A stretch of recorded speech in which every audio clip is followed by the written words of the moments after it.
know video I watched back way back in the day of Regal saying you can hit somebody as hard as you want as long as it's in a safe place. Yeah, and that's true. So you're getting hit in like the pockets of the neck. You're getting, right here. Yeah. So it's bruised though. Right here with a forearm, or so when I'm punching somebody, I'm hitting them right here. Yeah. But they just say basically you just don't hit here or in the eyes. So or in between the legs either. Or in between the legs, yeah. So, and you definitely don't want to get a reputation of being unsafe, because that'll quickly get you unbooked from so many places. Is that something you learned from Ellsworth? Is that something you've been taught by those guys? No, definitely. And I've gotten some great feedback from a lot of veterans, and Robbie, the first guy on my first show who I gave a spine buster to, my finishing move. He said it was the safest spine buster he's ever taken in his life, which it means a lot because he's been wrestling for 20 years. So yeah, it's awesome. He said, because I focus on, getting people flat back and they land them flat. It's somebody that they want to keep working with. Yeah, exactly. That's what you want. It's very easy for a big guy like me to get a bad reputation. Mm-hmm. If I hit somebody too hard, they could say, "Oh, he's a big guy, can't work. He's green, he can't do this." I'm still green. Don't get me wrong. I'm still learning a lot. I think that's awesome that you can say that. Yeah. Oh, and speaking of that, is there any particular time where you may have had a mistake and you got a nice receipt for it? Great question. Yeah, so actually that's pretty funny. I didn't make the mistake of hitting somebody too hard. So basically what happened, I was wrestling Ellsworth in Tennessee, and when you get punched in the face, here's the thing, even if you're a big guy, you got to sell it, because you get punched in the face no matter what. You got to at least sell it a little bit, right? You can't just no sell it. So he was punching me, first one, okay, second one, and I wasn't selling enough for him, even though he knows. He's like, you shouldn't sell too much for me, but you should. He told you that, yeah. Yeah. I wasn't selling enough. So he goes, all right. I heard him under his breath go, all right. And so he winds up, boom. And he's like, it'll make you sell. I sold it. And he said to me in the back after, he's like, you weren't selling enough. And actually, Jimmy Hart said that to me as well. And he was just like, yeah, man, you're so good. You're doing, you're good for a big guy, and you do a bunch of things, and you're athletic. You just got to sell a little bit better. We had the same problem with Kevin Nash. Kevin Nash didn't really do that much, but you're learning, you're doing good. And for your age, you're doing a good job. So yeah, so he, it was really able to, I was fortunate he was watching the match, but yeah, Ellsworth caught me a little bit in the mouth. There's a clip. Awesome. There's a clip right there. Is Ben Bishop's Big Trouble? Ben Bishop's Jimmy Hart's impression as we. One of the nicest guys. Jimmy that Hart. is awesome, man. We are very, here. Very down to earth. It is NXT and We interview series. This has been amazing so far. I mean, you're still good to keep going a little bit longer. Yeah, keep going. Man. All right, awesome. Man. Absolutely, keep going. Yeah, so you could find him. I have your Twitter pulled up. You're also on easy. At Big Trouble BB, and I'm on. And that's for Twitter, everything, correct? I just got and everything. I just got on Clubhouse, I guess, today. I've been thinking about this because all the Barstool guys are doing it. My buddy told me to jump on it, and I'm like, all right, and I got it, and I'm like, I don't know how this works. So we're gonna dabble a little bit with Clubhouse. I don't have TikTok. I feel like the old guy at a college bar when I had TikTok. It was just a bunch of just like horny cops and preteens. I didn't want to be a part of that, so I got off TikTok. So that's it. Really, I'm on Facebook, but at this point, everyone's uncle is on Facebook, and it's kind of lame. So Instagram and Twitter is really, you can find the most stuff from me. Yeah. And then I guess Clubhouse eventually. We'll see what happens. Yeah, we'll see.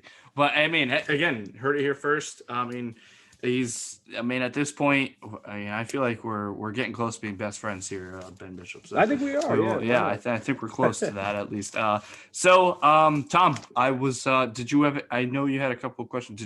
Was there any more wrestling specific related questions you wanted to get in before we get into the Barstool and the more fun? My last wrestling question made me kind of sound too much like an HR guy. So I'm gonna skip it. Oh, let's hear it. The last question just ask it. I was gonna say, because the last question we ask is specifically pulled from an HR interview thing. The last question we always ask every. That's awesome. Yeah. So what goals have you set for yourself as you're growing as an in-ring performer? Yeah, that does so, sound like an HR question. Wow. I'm an HR guy. What can I say? Yeah. No, I mean, the goals I set for myself is I want to be on, major, the radar of some of the major companies by the end of the year. I want to really get more matches under my belt. I want to try to hit. We'll see what happens. Obviously, with the pandemic, hopefully by the summer things start opening up a little more. We can do more outdoor shows when that happens.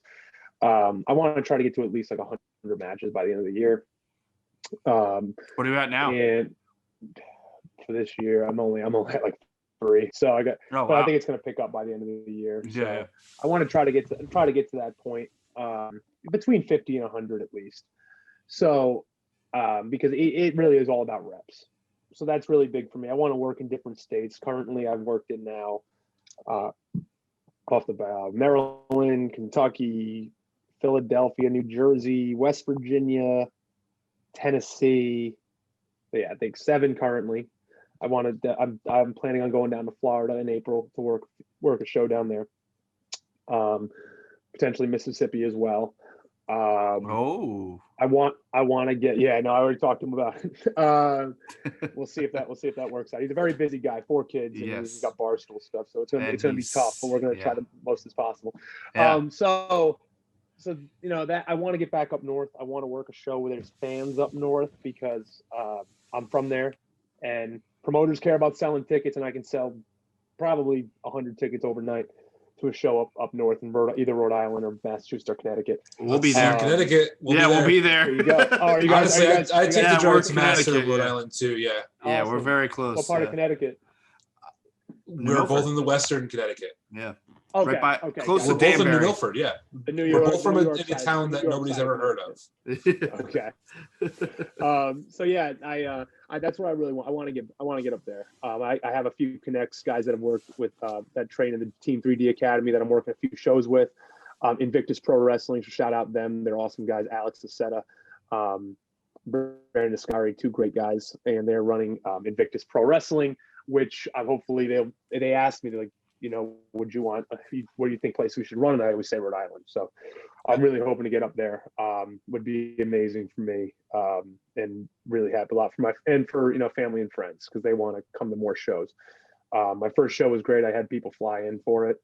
I've had about 75 to 100 fans there of my own, at my very first show last February. And that was like a very incredible experience. Just having fans chant your name before you even come out was pretty wild. Yeah. And we're coming up on a year on that. I can't believe it. So those are really my immediate goals. My goals that we'll say for the immediate future. Excellent. Yeah. Awesome, man. All right. Well, I mean, I could talk to you for hours and hours. But yeah, I feel like I could too. Yeah, it's going by already. But keep going. I got time. So keep going. All right. Awesome. So, I mean, yeah. Well, I'm wearing a part of my take shirt. I figured it was applicable because it's Big Cat putting PFT through a table. So wrestling. Two good guys. Yeah. Oh, it's because I am. Oh, there you go. Yeah, we got This Is the Way, also on NXT. So there you go. So, I mean, I don't really know how to get into it other than just asking, because I watch all the stool scenes. I watch all, everything that they put out, the Yak, Roan Cat Management. I would love to I want to know about everything. But, I guess my first question was, what was it like just getting to, actually, and this is inspired by one of Takeover Tom's questions. How did the whole relationship start? Did you reach out to Brandon? It just... Yeah, or did he reach out started to you? on Twitter. No, I reached out. So there was one day, and Brandon actually talked about this because I called into wrestling the other day, and he spoke about it and kind of gave it a rundown of what happened. And really, it was just I was just sitting on my couch. Funny, I was actually wearing a Barstool shirt at the time. I don't know many of them, but I had one on, the Barstool versus Everybody shirt that I got for free through doing some survey or something. Yeah. Something 3-4 years ago. So I was just sitting on my couch and I saw Deke Zucker say something along the lines, he quoted Brandon saying, so they asked Brandon, what would you do what was your dream job besides He'd this? be a wrestling manager. He wanted to be a wrestling manager. And I just said, you can manage me. And he, 5 minutes later, I just saw him put a gift that said, go on. And so I was like, okay. I didn't expect it. I did not expect a reply back. I was just like, I'm just going to throw it out there. Why not? And were you a fan of like? So I kind of give my. I mean, you were wearing a Barcelona shirt. Yeah. I used to follow it more back in like because I grown up in the Northeast. I knew about Barstool for a long time. Portnoy. So I'd follow it in college, and I followed it. Last few years, I kind of got away from it over the last couple of years. I didn't follow it as much. I love Lights Camera Barstool. It's my favorite podcast that they have. Yeah, Jeff T. Lowe. It's obviously a monster. Yeah. So basically, he said go on, and I just kind of gave my spiel to him, and I said Jake Marsh can vouch for me. I've done commentary with Jake Marsh for UVM games. Awesome kid. What a consummate professional that kid is. And he tweeted, he's like, oh yeah, no, he's not lying. He's all of 7 foot or close enough. So we just kind of started talking, but I DM'd him, hey man, if you're serious, you want to be involved. He's like, oh yeah, I definitely want to be involved. Definitely want to do some stuff. So it takes time because he's a real busy guy. So we a lot of shows. Kept in contact a little bit, but we sent him a shirt, blah blah blah, all this stuff. Time goes on. I'm just kind of like, I didn't hear from him for a little while. So I'm like, yeah, you know what? It was this and that. I called into the show a few times. It was cool. But then, he's finally just hits me up one time. He's like, can you come into the office anytime? Can you ever come in? I was like, yeah, I'll make it happen. You just tell me when. So made it happen. Went up to the office back in September for the first time. Yikes. And what an experience. Yeah. For a guy who likes bar. Yeah, it was. And I was like, man, I love Barstool, but I was just trying to like realize that this is a lot of people would love to do this and go into that office. It's very much, and I'll give it to, it's an office, just so everyone knows it is an office. It's not people were like, it's not a zoo. No, not really. It's kind of quiet actually. People just sitting at their desk doing their work. It's not a zoo. Yeah. But I've gone up twice, and some of the people I've met, I can't say one bad thing about anyone. I'm being genuinely honest here. One of the nicest human beings, Kate, is an incredible person. Very nice. She is an absolute sweetheart. I think so is Roan. He just sat there and talked to me for a while. Big Cat, he came up, gave me a big hug the first time I got there. PFT, real nice guy. Portnoy. My first interaction with Portnoy was funny. I'm sitting next to Roan. I'm waiting for Brandon to finish up Pick Central. And I'm sitting next to Roan talking to him, and Portnoy comes over and starts talking to Roan. And I'm just kind of like sitting there, like, should I introduce myself? What should I do? I'm kind of just sitting there, like looking around. And I stand up, and he just kind of like looks. Like, fuck, who the hell's this? and I'm like, hey, my name's Ben. I'm the wrestler that Brandon Walker is managing. And he just goes, nice to meet you. I had no idea that was happening. He's like, nice to meet you. And PFT's sitting there laughing. He's like, oh, what an introduction that was. So that was my one and only interaction with Portnoy. But everyone else I've met, they really are just down to earth people. Marty, great guy. Aria, who's the producer. Yep. I didn't get to meet Nick, the wrestling guys. I didn't get to meet Nick, but I talked to him on social media. An awesome guy. I almost expected everyone to be. How was KB? Oh my God! I forgot about those two. KB and Nick are two of the funniest human beings I've ever met. Just unbelievable guys. I can't believe I'm talking to you about this right now. Wrestling is one thing. They're the two funniest people at Barstool, I believe. Yeah. Oh yeah. I think their humor is it's my humor. I like them the most. When it comes me and you both, my brother, dude. They're geniuses. They're geniuses. Everybody on the they really are. Everybody on the Yak is really cool. I can't say enough about any of those guys. But yeah, so went up there, did a few things with Brandon, filmed a few some content stuff.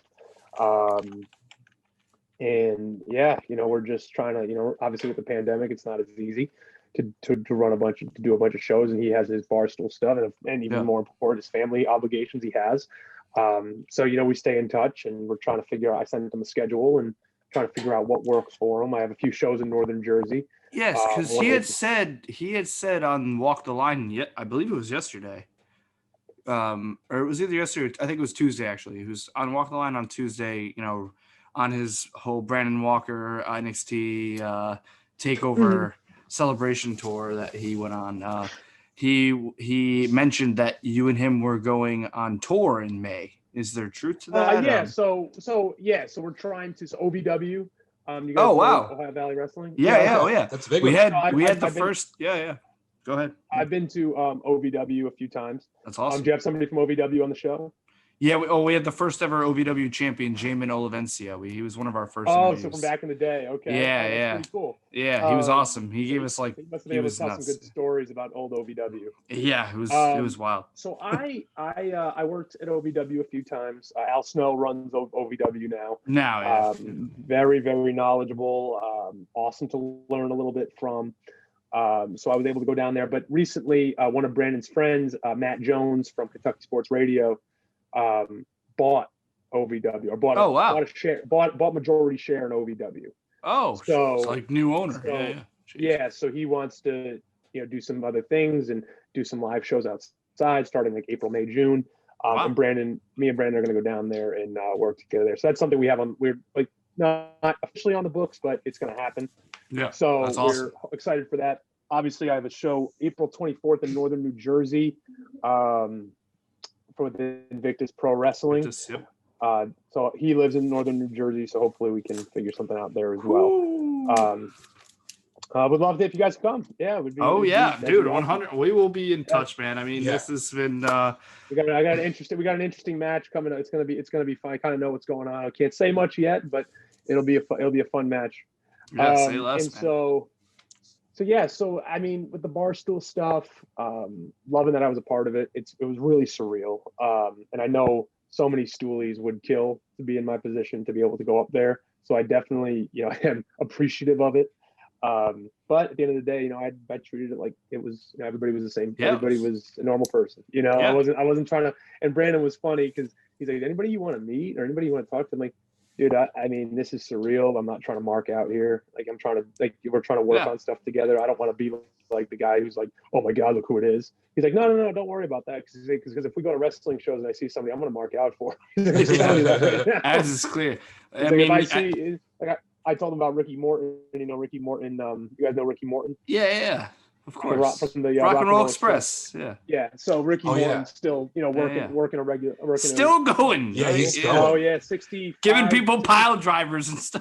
Yeah. He's a great, awesome guy. Sunset foot power bombs and stuff too, right? Yeah, dude, he's incredible. His son too, Kerry, is on the come up too. Oh wow. Great family.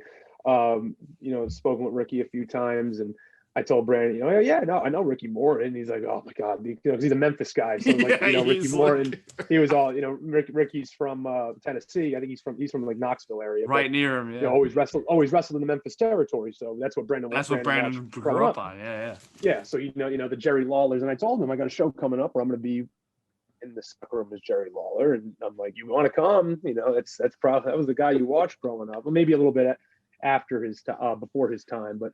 Lawler. Still, I was at his 50th anniversary show, and he's still going at about 70. So, late 60s, early 70s, whatever age he is. So, I mean, it's these guys. They don't want to give it up. The Wrestler, that movie, it's not far off. Great movie. Watch that movie. It is a great movie. Incredible movie. But out. These guys, they don't want to give it up. Yeah, Sting too. He had officially given 61. It up, and Sting is now. Yeah. Taking power bombs from Brian Cage. Yeah. Did you see his face after that? It was almost like, oh God, I don't want to do this again. Yeah, what am I doing here again? Was it Tony? Was it Siobhan? Was it somebody Shivani came said out something about it today? Yeah, saying that why it even happened in the I don't know, but and then he literally had to come out and say that he was okay. Yeah. Well, you looked at his face. It was like oh God, I don't want to. Haven't done that in a while. Yeah, that Big Show said that actually. I think it was like I think it was early last year when he had a match. He hadn't had a match in like 2 years or something. Pure gold, Big Show. And he took that first bump. I think it was from like the Authors of Pain or when they were there. Oh damn! Somebody gave him gave him like a double power bomb or something, and he took that bump and he's like, oh, I forgot how much this hurts. And it's true. When you take some time off from the ring, even like a month, and you take that first bump, you're like, oh, okay. You got to like get back into it. You got to really like, all right, there it is. Every training, no matter what it is, I go in the ring. The first thing I do, I just take a bump. Like, I get the first one out of the way. Just get it out of the way, and then then we're golden from there, and I'll be all right. But just got to take that first one. Yeah. You got to get the like we said, you got to get the back calloused. You got to get the calloused. I'm sure Shawn Michaels, his back is probably just one giant callus. But I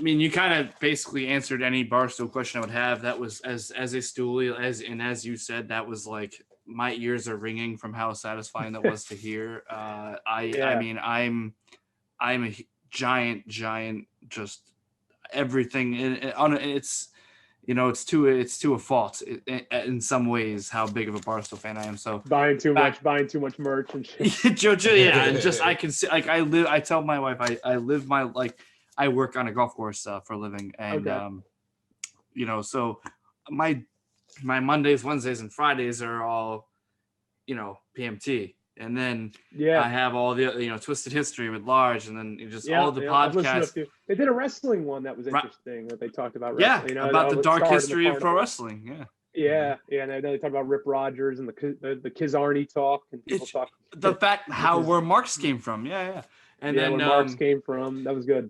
And I mean, just shout out Brandon Walker. I mean, he's a guy I've gone at it with him on Twitter about baseball movies, but he's an interesting guy. He gets hot. He'll tell it how it is. I love him though. Asked me, because you know why? You know why people love him? Because he's genuine. Tom, I was just saying that before. He has a lot of positivity behind his message, and he just loves enjoying what he's out there to watch and talk about. He's what podcasts now. All right, I'm going to say this. All love the Jim Cornette. I love the Cornette podcast. I know how he is. I find him hysterical. Yeah, it's fun. It's entertaining. I grew up on him with his tennis racket, so like yeah, a guy like Cornette can say what he wants because he's been there. So he has his opinion, and that's fine. And I think it's hysterical. Is he right all the time? No. But is he wrong all the time? No. He has some good thoughts. But what I like about Brandon is that I'm watching this to see what I like. All right, there might be things I don't like. I'm not going to talk about. I'm going to talk about the things I like instead of the things I don't like. It's not for everybody. Not every angle, every wrestler, not going to be for everyone. I'm not everyone's favorite wrestler, and I've said that to people. I'm like, I've turned people on Twitter for people that don't like me to buying merch from me because I'm just like, hey guys, I would talk to them. I'd be like, one guy said something like after clip, he's like, oh, your boy is green as goose shit, and Brandon's like, oh, that's really cool, man, because you heard a wrestling term before, so you just decided to throw it in there. I was like, what's so green? I was like, so I asked him, I said, what's so green? What's green? And I'm like, are you a wrestler? Have you worked before? He's like, well, yeah, I trained for a few months and I did this and this and that. I'm like, okay, all right, so tell me what I did wrong here. Yeah, what's the green? Well, you didn't really do much wrong. I shouldn't have said that. I'm like, all right, well, there you go. There you go. People just are waving their lips just to wave their lips, man. They love the sound of their own voice. I know. And that's what I love about Brandon's show is that he loves the product over his own voice. Yes. Shout out wrestling. He's just wrestling is so good. I love it. And that's the thing. Brandon's a fan, and he watches it like a true fan. He doesn't watch it like a jaded fan who wants to talk about how good the Attitude Era was. We all know the Attitude Era was awesome. But at the same time, there's some awesome wrestling right now, and I think it's the best time to be a wrestling fan. It is. And I think that this interview is super enlightening for some of those smarks out there that could get a little bit of a better view of like the Ellsworths and the Enzos of the world because of how much they were able to give you out of that presence. Something that they have that these smarks don't really give them credit for. Because they have made an impression on them somehow. That's why they're talking about them.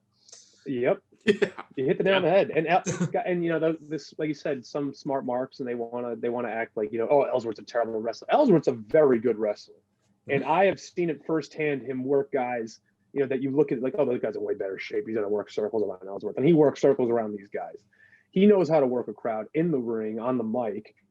And I've just seen him do it. And I saw one of his last matches I saw him have. He had a 15-minute match with Ricky Morton's son Kerry, and and Kerry's only 19, but Kerry's really good. But Ellsworth's been doing this for 20 years. Yeah. So he got that match, and he had a great match with Kerry. And it was and for 15 minutes he went the whole time, and he didn't look like he was tired. And he really can work. He can work a great match. And people don't get that, because in WWE, how he was portrayed wasn't that. He was Ambrose's lackey, then he was Carmella's lackey. But if you go back and you really watch that AJ Styles, that first match where he pinned AJ, when it wasn't for the title, go back and watch that and really watch the crowd reactions to him. You don't see that as much anymore. They got the crowd really going in that match, and he sings AJ's praises. He's the greatest on the earth walking right now. It's like a Santino too. I think Santino got lost at that time, because Santino is a hell of a worker in his own right as well. Absolutely. And he has one of the best training schools, in Toronto. So his own? Yeah, he used to. Yeah, he used. I don't know if it's still open. It was called Fight something. Something Fight arts. Battle Arts. Okay. Battle Arts. Up in Toronto. And and some guys you don't know. Jimmy Wang Yang, you guys remember him? He's a great wrestler too. He had a great career in Japan. He came here and he had that gimmick, and that's fine. But it's Ring of Honor star. Jimmy Wang, exactly. James. I can't think of his Ring of Honor name, but like I said, there's a lot of these guys. They're extremely, extremely talented, and that's why they're put in those positions too. By the way, is because they are able. Like Vince McMahon's not going to send a James Ellsworth out looking the way he does if he doesn't believe he can do what he wants him to do. You got it. And he says it, and I call him Jimmy, because Jimmy all the time. Jimmy says it, and he says. He's like, I got so lucky because Vince was watching that match because he was so invested in Braun Strowman. That first match that Ellsworth when he killed had. him, and actually, so I'll even give you the story behind it. Ellsworth was there he was there to be an extra, and he was an extra for a few years in WWE, for about like 4 years. And he was that was 2016, so he was on year 14 of wrestling, 14 years experience.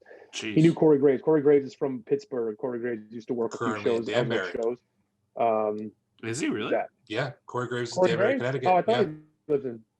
Now he does. Okay. He moved there. Oh, interesting. I want to say in the past 2 years.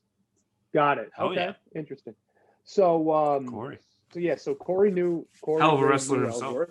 Yes, I know. It's unfortunate what happened, Truly. but he's doing great in his role. Yeah. So when he doesn't have to take bumps, how great is that? So Ellsworth, he saw Ellsworth backstage. He was always friendly with him, of course. They knew each other pretty well. And he went to, I forgot who the producer was, but it might have been Road Dogg or it might have been somebody. But he said to him and said, hey, you let this guy talk. Let him say something. He's a good promo. We should let him talk. And in that time, they don't let enhancement talent talk, right? They don't let the jobbers talk. No. Political correct now. You got to say enhancement talent. You don't let the enhancement talent talk. But they were like, all right, you know what? Why not? Let's give him a shot. So they gave him a shot. Well, let me backtrack 1 second. He only got that shot. There were 5 people. Arn Anderson went up to 5 people. They said to him, all right, everyone throw a punch. They all throw a punch. Ellsworth throws the first punch. Then he looks and he goes, no one's gonna do it better than him. So, so he got picked for that match. That was the first, kind of fortunate thing that happened to him. And then Corey Graves went to bat for him and said, let him talk. So he just had this thing, he was in the ring with Byron Saxton. They said like, hey, how do you feel about this upcoming match? And he's like, then he said the line that just came to him. He said, any man, my dad always taught me, any man with 2 hands is a fighting chance. And the crowd loved it. And Strowman came out. And luckily, McMahon, the third lucky thing that happened, McMahon was watching the monitor because he was invested in Strowman. And he's like, who the hell is this guy? This guy's a better promo than half our rosters. Insane Vince impression, by the way. Yeah. And he got back to the block, and he got back there, and he said, somebody said like, oh yeah, they're gonna hire you. And he's like, you're ribbing me. That's not true. No, they're gonna hire you. He's like, bullshit. So he leaves. And he said 6 weeks pass. He didn't hear anything. He's like, he's getting depressed. People kept telling him, oh, yeah, they're going to hire you. They're going to hire you. 6 weeks pass. He gets a call. Goes in, and the rest was history. Then he, had an awesome run. Yeah. Had the matches with AJ, was teamed with Ellsworth, and he had the Carmella stuff. Carmella, and, yeah. I just love that wrestled Becky Lynch, Carmella wrestled John was Cena. like, I want to work with him. Yeah. That always told me there was because he was something really special about him backstage. Because they Carmella knew was they like, didn't. I want that guy. The thing with Jimmy is that everyone thought he was just going to be like the guy that's happy to be there. You know, the guy that's all like, you know, I don't care, tell me what to do and all that. He was so smart to certain things. They didn't know that really and even Road Dogg said it to him. He's like, you're almost too smart. Like you know your stuff. And he just knows wrestling so well. And he's very smart to it, and he knows how to get the crowd going. And so Carmella saw that, and she's like, you know, that can really help me.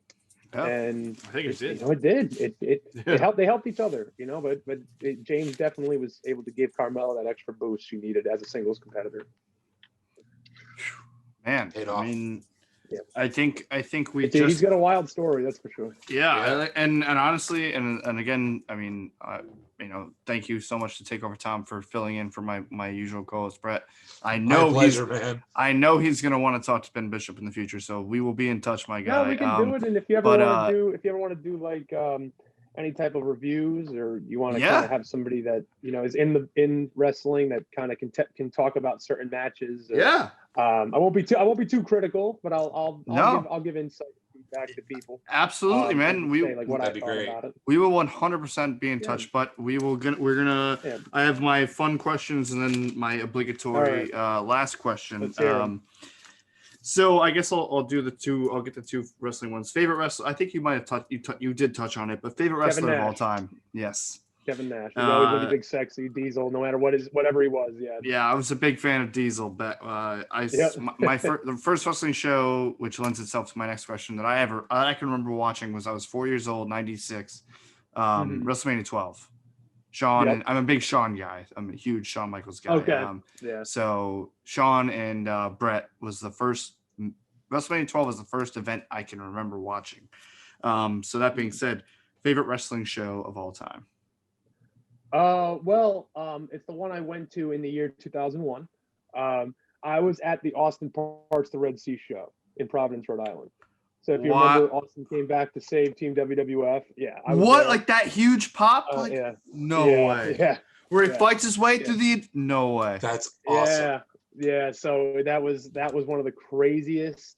I still get goosebumps thinking about it. It was unbelievable, that pop, because that whole crowd, you know, you see it. You see that on Paul Heyman's going nuts on ringside, freaking out, and the glass shatters. And I never heard the commentary until like 8 years later. I didn't hear the Austin Parts the Red Sea and all that type of stuff. But when that glass shattered, that was one of the loudest a building has ever been. The Providence Civic Center, Dunkin' Donuts Center now, and that place erupted when that glass shattered, and it was electric as soon as he walked down the aisle and stunning everybody. But I was also there for it was also they love Providence. Providence gets good pops. Daniel Bryan in the cage match with Bray Wyatt with those chants like before WrestleMania. When he disbanded from turned down turned on the Wyatt family. Yeah. And he had Wyatt in the cage, and that was the emergence of the Yes movement. That was huge. Yeah, that was one of so they one of the biggest moments of modern day wrestling. I think they say that those two pops are two of the loudest pops in WWE history. So which I think was most recently topped by Edge's return. Yep, and then Kofi's pop at Mania too. Yeah. Oh my God. Yeah. You were at that Mania? Were you guys there? No. No, I the last Mania I was at the MetLife Stadium. That was the last one. And it was also in. Yeah, well, I went to both at MetLife. So I went 2013 and then 2019. Yeah, I was at the 2013. Kofi's pop was. I thought 2019 was better just based on Kofi's pop alone. Oh yeah. I wish they put that match on closer to the end of the show instead of the middle, because I think the crowd drained the crowd after that. Drained the crowd. I saw grown men crying. Like I saw people hugging each other. Like people didn't know each other. It was an amazing moment. It really was cool. That and all hats off to Daniel Bryan. He's one of the best performers. That's my second favorite wrestler of all. Second and favorite of all time. So those are the three. Probably my three favorite shows. The ones I went to live would be. That's awesome, man. All right, so now just getting into favorite movie of all time. Favorite movie of all time? Oh, Shawshank Redemption is probably my favorite movie of all time. Nice. Yeah, hell yeah. I've always loved that movie ever since I saw it, and Tell my me. favorite comedy of all time would probably be, it'd probably be Grandma's Boy. Honestly, I've probably never laughed harder than that movie or Billy Madison. One of the two. Okay, shout out Sandler. Yeah, I'm good with it. Yeah, a New England guy. So favorite TV show of all time, and what are you watching now? Favorite TV show of all time. I'll give you another one, a comedy and a drama. So my favorite TV show, probably a drama of all time. It's actually a tie, most likely between. I loved The Shield with Michael Chiklis. Mm-hmm. Yeah. Loved that show. And that and 24 are probably my two favorites. Nice. And then as a comedy, I know the easy answer is The Office. Obviously, love The Office. Hell yeah. But Yeah, I'd probably say actually I liked Parks and Rec. Okay. Hell yeah. And The Simpsons. Love Parks and Rec and The Simpsons are my two favorite of all time. So Simpsons animated. I've been watching Yeah. ever since I was a kid. Yeah. Okay. And what are you watching now? Like, is there anything Right now, here, actually, we're watching 3 shows. Me and my wife are watching. Yeah, let's hear them. We're almost done with Sopranos. I've never watched it before, so Okay. I'm almost done. What another amazing show! I can't believe it took me this long to watch. As an Italian American too, I should have been watching that show. We're in the middle of 30 Rock. Well, I've already watched 30 Rock, but she's getting through it. Rewatching it. Okay. Now. Yeah, no I'm problem with that. rewatching 30, and then Your Honor right now, which is Dude! on the new show. Yeah, Just finished the other day. only- Okay, yeah. I won't say I'm on anything. episode 4. So Okay. Yeah. it's amazing. Incredible. And after this, we're gonna go watch another episode. There you go. There you go. There you go. Yeah. All right. I mean, Tom, any before I get to the obligatory last question, anything else you wanted to get in before we wrap up here? Takeover Tom. Man. Shout out Takeover Tom. Thank you so much. I asked him my today jaw to do hurts this. from smiling so much. I had so much I fun. love that. All right. Well, love so let's see. I have a feeling Ben Bishop will make this possibly the best answer we might have ever had on this. No pressure or anything. Would you rather fight one horse-sized duck or 100 duck-sized horses, and why? One horse-sized duck or 100. One horse-sized duck or 100 Duck-sized horses. Okay, so you have to think logically about this. Yes. One horse-sized duck. Ducks aren't the fastest. I wonder if that size they have the muscles in their legs that can make them faster. Ducks are my favorite animal. Oh, fun fact. Is that so? I wouldn't want to take on a ducks. duck. I wouldn't want to take on a duck. Oh, ducks and rats. I have 2 rats. I love rats. Yeah. People don't really know that about me. So I should have asked favorite animal. I would have to go. I'd have to take on the one. Anytime I'm asked this type of question, I got to take on the one thing. The one. Yeah, you're also like a very 100 of big them? man. 100 exactly. So 100 of them, they might be too fast for me. Might not be able to get. They might overpower me and get around me and all that type of stuff. So I would say the horse-sized duck, and then I'm going to befriend the horse-sized duck and ride the horse-sized duck, and I will tame the horse-sized duck, so that it's now my friend for life, and we'll go on adventures together and travel. What would you name him? Well, I What have would some you name him? advice. Brandon? My horse-sized duck. Would you Big name him sexy. Brandon? Big sexy. sexy. Big sexy. Yeah. Well, I have Or some advice Diesel, from the my horse-sized favorite duck. comedian of all time has some perfect advice for you and your new duck friend, and that is, it is definitely that a duck's opinion on me is definitely based on whether or not I have bread. So there you go. Just plenty of bread, you'll be fine. Who is it? Who said that? Mitch Hedberg. Mitch, rest in peace. Yes, sir. Another guy you kind of one look of, like. one of the also. most one of the most interesting comics of all time, Mitch Hedberg. You kind of look like Mitch too. I've gotten that. Throw I've some gotten glasses on there. that. Have you gotten that? No way. I've gotten Mitch Hedberg. It's the in wavy my hair. Yeah. It's I see wonderful, it. man. There you go. Yeah. Well, yeah. First, definitely the first time we've had somebody offer or say that they were going to befriend the. That probably. I think there is supposed to be no right answer, but that might be the one right answer to that question. So, my charm will overpower the horse-sized duck, and the horse-sized duck will, like me, I'll be over with the horse-sized duck, and we'll go on our adventures together. It's either that or like do some sexy the horse-sized duck. It's either that or like do some St. Patrick and like have the 100 duck-sized horses follow you around. That would be or that. Yeah. I mean, I guess I like those are the ducks, two right so answers. I'd rather have a giant duck for a giant duck man. companion, big sexy, the Yeah, duck. exactly, the giant duck. Well, this has been incredible. As we've discussed on the pod, live for you guys to hear.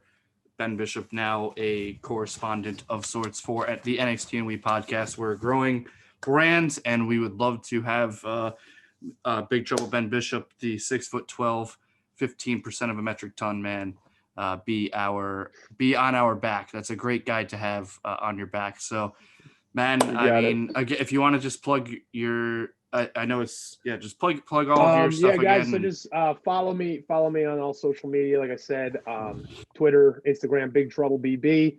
A fun follow. I'm gonna respond to you if you guys ever want to tweet or do anything. Yes. I'm not gonna big time you or any of that. And follow me. And I have a YouTube as well, and just look Big Trouble Ben Bishop. I have a few matches on there, and matches kind of all over the place on YouTube. I try to put them in all one place, but I do my best.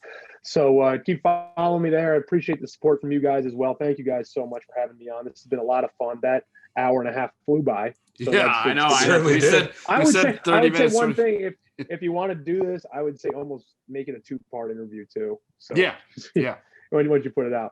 So thank you guys. I really appreciate it. I can't wait to talk to you guys again, and keep doing what you're doing. I think what you guys do is awesome. Keep plugging away at it, because we need more wrestling fans. We need more people watching the product, and people need to get it, like we talked about. They need to understand it. So, dude, amen, man. Seriously, amen to that. So, and stay positive. Stay positive about wrestling. You always stay positive. Always, absolutely. That's my takeaway. You said it yourself. It is the most beautiful art form that there is, and that's what it can be ugly at times. Don't get me wrong; it can be ugly at times, but we're going to focus on the beauty of it. That's what we're going to focus on. Beauty is in the eye of the beholder, my friend, and we are. So that's it. You'll be hearing, seeing, and hopefully interacting with Big Trouble Ben Bishop in the future. Thanks so much, man. This has been great. You got it. All right, fellas. You guys have a good night. Go watch Your Honor. Yeah. Go catch up. I can't wait. I'm going right now. All right. See you, fellas. Enjoy. Take care.